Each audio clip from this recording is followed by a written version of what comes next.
Bienvenue à Contact établi, une expérience radiophonique de Franco-Presse où se rencontrent des francophones de partout au pays.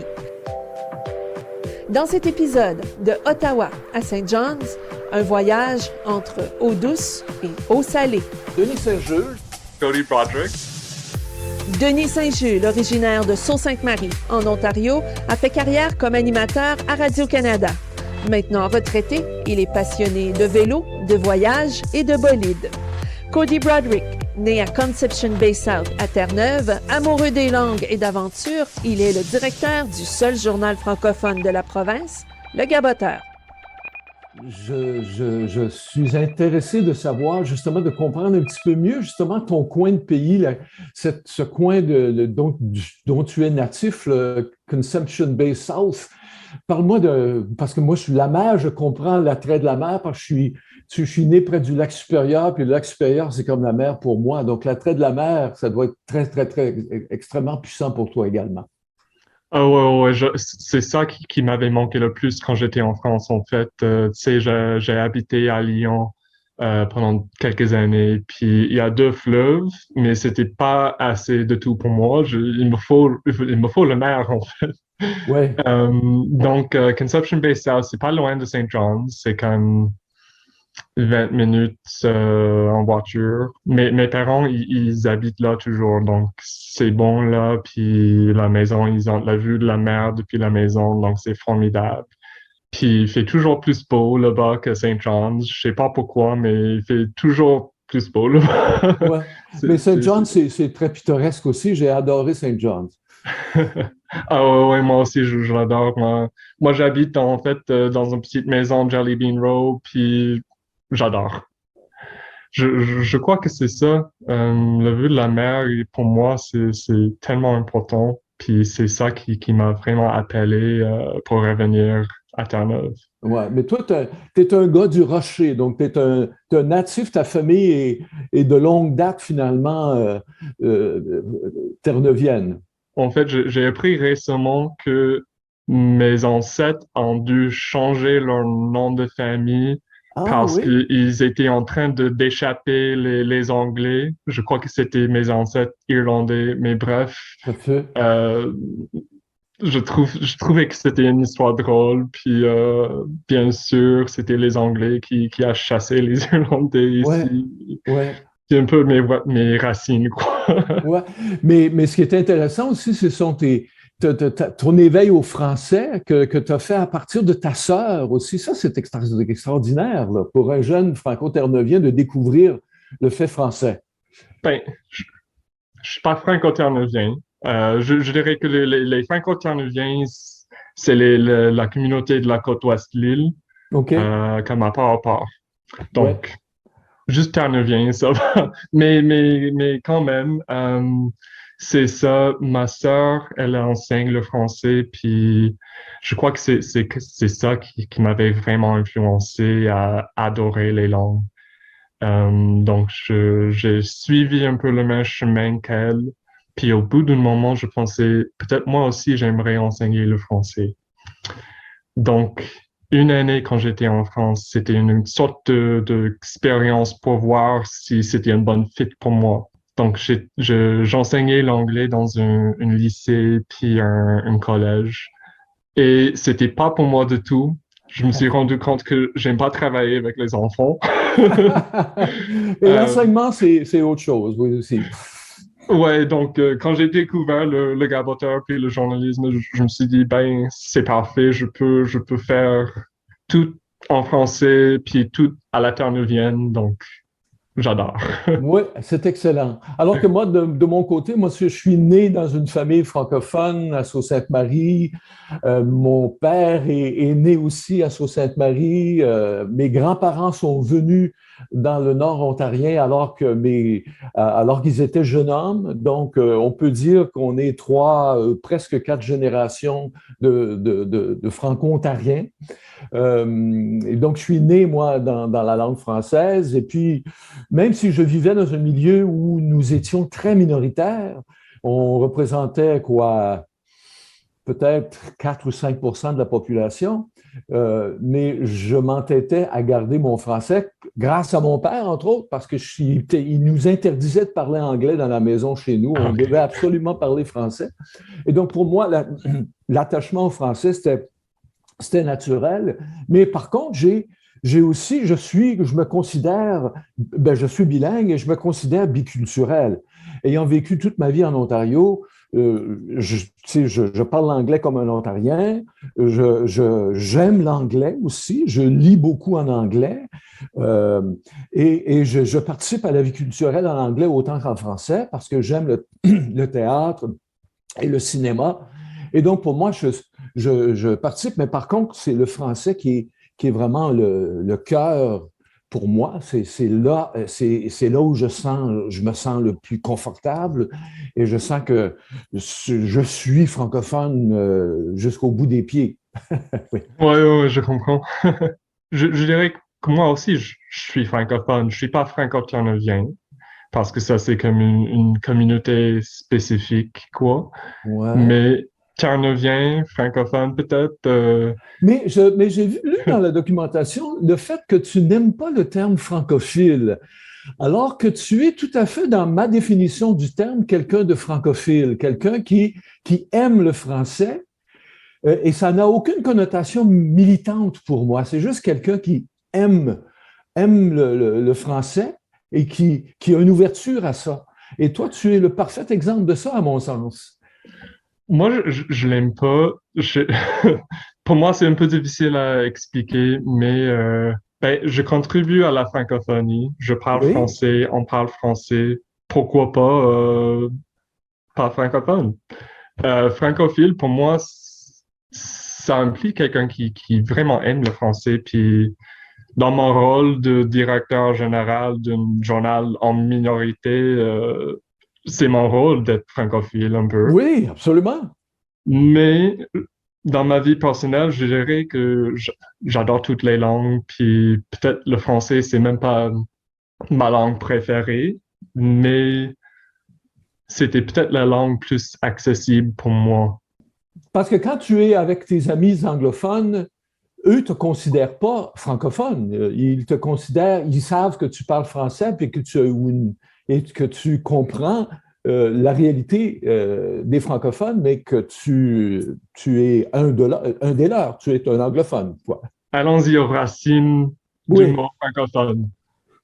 Quelqu'un qui parle français. exactement, oui. On peut être comme franco-ontarien si on veut parler des identités provinciales, nationales ou whatever. On peut être franco-carnevien. Ça, c'est pas mon identité non plus. Mais Mais tu es, ouais, mais c'est ça, tu es parce que de par le fait que tu parles français, tu es francophone. Tu es oui, quelqu'un qui parle français. Alors qu'on a tendance à dire, nous, dans notre milieu, on dit des francophones comme étant des gens qui sont des Canadiens français, des Franco-Ontariens, des Québécois, alors que n'importe qui parle français est un francophone. c'est ça. Oui. Ouais, c'est ça. Donc, ouais, je trouve que c'est important d'avoir cette ouverture de la définition un peu pour faire survivre le français aussi. Oui, Je sais oui. pas. Parce que surtout à Terre-Neuve-et-Labrador, par exemple, la population des francophones, des franco-terre-neuviens, des franco-labradoriens, c'est assez petite. Puis avec le nouveau recensement, en fait, on a appris que ben, la population diminue encore à Terre-Neuve-et-Labrador. Donc, je crois que, à mon avis, sont des anglophones ou d'autres mondes non franco-terre-neuviens ou franco-labradoriens, ben, c'est important de les faire contribuer aussi à la francophonie pour que la francophonie survive Oui. ici.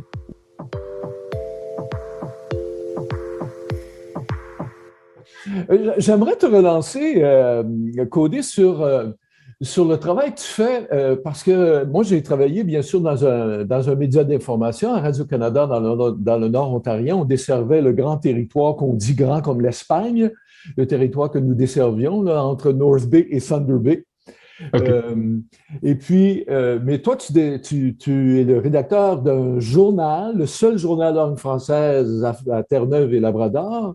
Le gaboteur, j'adore le nom d'ailleurs. Gaboter, c'est voyager à proximité des côtes. Hein, c'est ça que ça veut dire essentiellement, gaboter, ouais. Donc, un gaboteur, c'est un ancien mot franco-carnevien pour désigner un bateau Oui, qui apporte les marchandises ou les nouvelles de part en part. ouais, parce que c'est ce que vous faites, vous, au journal. Vous apportez des nouvelles de par rapport. Ouais, c'est ça, j'adore le nom aussi. Oui, c'est magnifique. Mais parle-moi de cette réalité. Vous êtes une équipe une petite équipe, dans le fond, là. Une tellement petite équipe, on est deux actuellement, puis on a une très grande banque de journalistes pigistes dans les régions. Euh, donc c'est bon, on a comme des antennes un peu partout dans la Ben province, oui, puis c'est formidable. Moi, j'adore les rencontrer, leur parler, qu'est-ce qui se passe dans leur coin de la province, puis c'est vraiment comme une découverte pour moi aussi. Tu sais, je peux rencontrer plus de monde qui fait tellement de choses intéressantes, quoi. Puis je suis sûr que tu connais la même chose en travaillant à oui, la radio, quoi. oui, oui, oui. Ouais. J'adore le travail que je fais.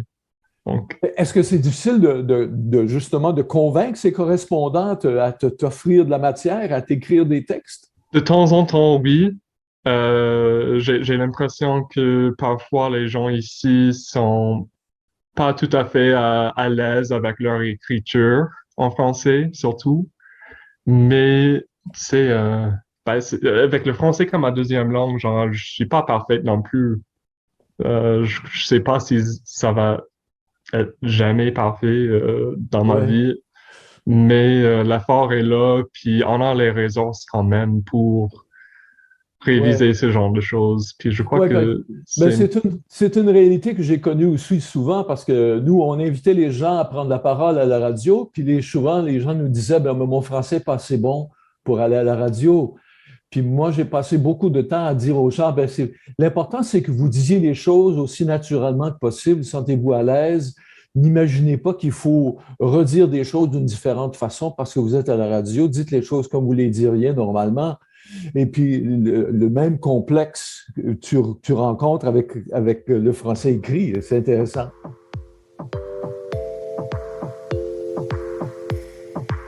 Nous, on a subi un peu une certaine colonisation à Sudbury. On a subi de différentes façons. On a subi de la part des Français, parce que quand je suis arrivé, moi, quand j'ai commencé mes études de français à l'Université Laurentienne à Sudbury, il y avait un stage de linguistique où on devait suivre des cours de diction.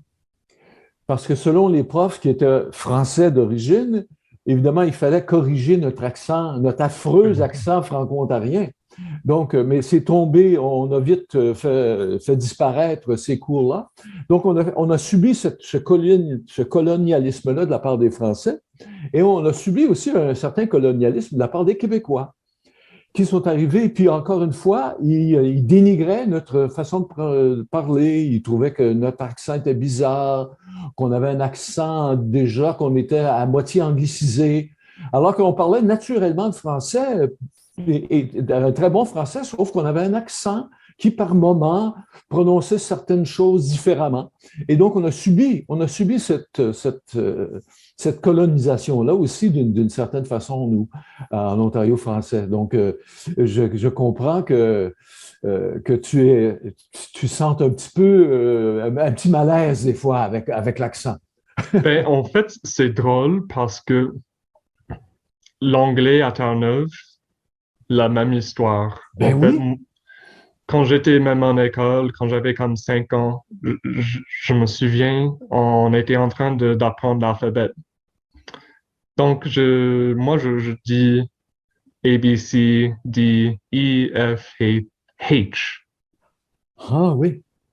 Puis H, pas H, pas H, H, H, H, ouais, H. Ouais, je dis avec la H, quoi. ouais, ouais, ouais. Puis ça c'est vraiment normal à Terre-Neuve. Puis je crois que même ça a des racines irlandaises quelque chose de même. Ça se fait fort bien. Je me souviens, mon enseignant qui a dû, je sais pas si elle viendrait du mainland du Canada ou d'une communauté plutôt avec des racines anglaises ici, mais elle m'a corrigé chaque fois. C'est H, pas H. Tu sais, je suis de la génération des gens qui aspiraient, en tant que jeune homme, à acheter une voiture. Tu sais, moi, à l'âge de 15-16 ans, une chose à laquelle j'aspirais, c'est d'avoir une voiture. Et puis, c'était normal. Ça, c'était dans les années 60, là, tu sais, là. Et puis, à l'époque, puis en plus, j'étais dans une famille où deux de mes frères plus vieux, c'était ce qu'on appelait des gearheads, là, qui aimaient beaucoup les voitures et qui travaillaient sur les voitures. Donc, j'étais exposé à ça continuellement. Et j'ai toujours gardé un intérêt pour les voitures. Je lis encore beaucoup les revues sur les voitures. Mais je conduis une voiture hybride aujourd'hui. J'ai toujours aimé les petites voitures économiques et je conduis une voiture hybride, donc électrique et à essence, Ouais. dans l'espoir de peut-être passer à entièrement électrique la prochaine fois. Mais j'aime beaucoup conduire, j'aime les road trips en voiture. J'adore ça. S'il y a quelque chose de tout à fait un peu mythique encore dans le fameux road trip. Mais je suis un grand, comme je dis, parce que j'aime les petites voitures et je préconise beaucoup les technologies économiques et tout ça. Donc, l'électrification de tout le parc automobile, autant les camions que les autobus et tout ça, je suis un grand partisan de ça. Pour réduire encore notre empreinte écologique. Mais ça m'empêche que c'est quand même un domaine qui m'intéresse tout le temps. Mais je suis beaucoup porté sur le côté plus écologique de la chose, disons, aujourd'hui. Et j'admire, et toi aussi, de ta génération, vous êtes de moins en moins intéressé aux voitures aussi, là. Ça, c'est assez typique. Ben, j'avoue que moi aussi, j'adore les road trips. Donc, Ouais. si je vais partir en road trip dans ma vie, quelque part, là. Mais pour moi, tu sais, surtout habiter en ville, où il y a les transports en commun, même si les transports publics ici ne sont pas les meilleurs, je préfère faire ça que conduire, tu sais, au bureau ou quelque chose de même. Mais c'est plus économique de toute façon. Surtout ça aussi, hein. Une autre chose, là, mon argument, là, si 3 personnes prennent le bus, et un bus, c'est la taille de 2 voitures, déjà, c'est un plus parce qu'il y a moins de voitures sur la route, on peut avoir plus d'espace vert. Je sais pas, peut-être je suis idéaliste, puis peut-être c'est mon séjour en Europe, c'est avec des bons transports en commun qui m'a vraiment comme persuadé Non, à avoir non, cet mais avis. je suis tout à fait de ton avis, même si j'aime bien la voiture, je suis tout à fait de ton avis que c'est vers ça qu'il faut aspirer, il faut s'éloigner de la notion de la voiture personnelle pour se rapprocher d'un transport collectif plus efficace. Ouais. C'est clair que c'est la voie de l'avenir et les amateurs de voitures devront repenser un petit peu leur affection pour ce mode de transport, c'est clair. Et je suis tout à fait ouvert à ça, même si je garde un certain amour, un certain amour pour la chose bagnole, disons.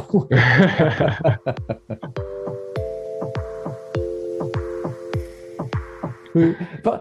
Toi, tu as un grand sentiment de l'aventure. Tu aimes ça partir à l'aventure. C'est quoi ta prochaine aventure, mon cher Cody? Ma prochaine aventure, je crois que, ben, en fait, je sais pas si c'est la prochaine, mais dans ma tête, j'avais prévu ce projet-là depuis 2 ans, quelque chose comme ça, depuis le début de la pandémie. Donc, je voyais partout sur Internet des gens qui refaisaient leur van en camping van Ah ou oui, pour s'installer des lits et tout ça. Moi, je veux vraiment faire ça, puis partir, tu sais, au moins faire un petit road trip de l'île ou quelque chose de oui, même. oui, oui. Mais moi, j'ai eu deux fourgonnettes Volkswagen, des camper vans de Volkswagen. Ah, Là. cool.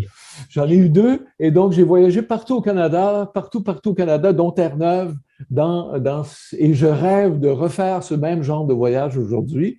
J'aimerais bien retrouver ma fourgonnette pour refaire ce voyage. C'est vraiment, je comprends tout à fait l'engouement pour ce genre de vie-là. Moi, alors, évidemment, je ne partais qu'en vacances. Je ne partais pas à la grande aventure, mais on a fait le Yukon, du Yukon à Terre-Neuve, en passant par l'île de Vancouver. On a fait tous les coins du pays grâce à cette façon de voyager et c'est vraiment l'idéal. C'est vraiment Ah l'idéal. ouais, ouais. J'ai des racines très fortes ici, mais ça fait du mal à rester ici tout le temps, là. Faut que j'aille quelque part. Oui, oui. Moi, j'adore la ville de Montréal. Euh, mais c'est la seule ville où j'ai visité au Québec. C'est quelque part où j'aimerais découvrir. Mais j'avoue que habiter là pendant longtemps, je sais pas. C'est pas quelque chose que j'avais pensé. Non.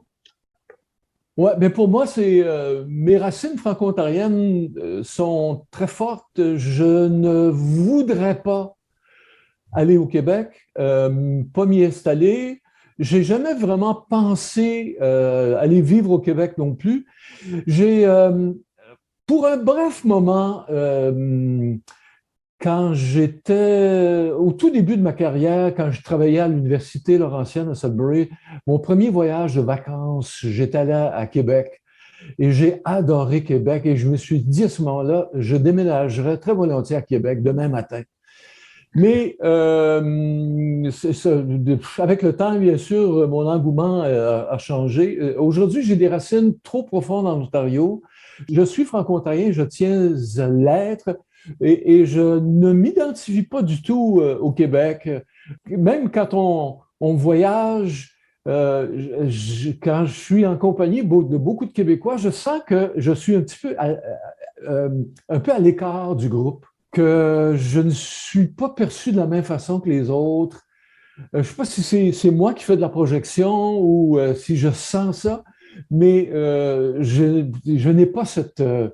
j'adore voyager au Québec, remarque, mais je n'ai jamais vraiment eu le goût de côtoyer Québec. Mais depuis ce temps-là, je tiens à être là où je suis ici en Ontario, puis c'est là que je veux passer le reste de ma vie. Je comprends. Je crois que à Terre-Neuve, c'est difficile de dire qu'on veut rester ici pour tout le temps parce que ça devient quand même difficile économiquement et tout ça. Il y a pas beaucoup de jobs ici. Muskrat Falls, ça viendrait bientôt augmenter nos factures d'électricité.